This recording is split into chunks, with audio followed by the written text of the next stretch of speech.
В Зырянке Верхнеколымского района прошел еженедельный рейд местных энергетиков. Во время проверки специалисты обнаружили незаконные подключения к счетчикам, а также пообщались со злостными неплательщиками. Из Зырянки передает Наталья Ломанова.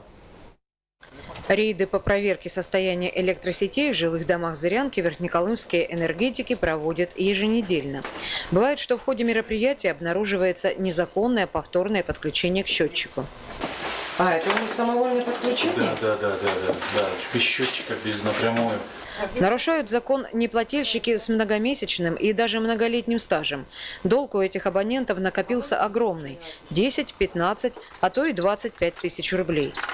В Зырянке таких семей несколько. Энергетики давно уже всех знают в лицо. В этих квартирах они частые гости. Леночка, ничего не платим. Сейчас, девочки, я вышла на работу, сейчас буду платить. Вот и сейчас в очередной раз вынесли предупреждение, составили соглашение о рассрочке платежа, взяли обещание, что долг будет погашен. Но, как показывает практика, обещания, данные постоянными неплательщиками, часто не выполняются.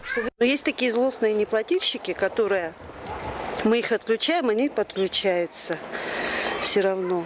Есть у них долги, но они не платят по этим долгам. А меры какие принимаете в этом случае? Говорим, отключаем, постоянно их подключаем. Но они не работающие, с ними как бороться? Мы не знаем уже. В суд дело передаем. Они даже через суд никак не выплачивают. Наталья Ломанова, НВК «Саха», Зырянка.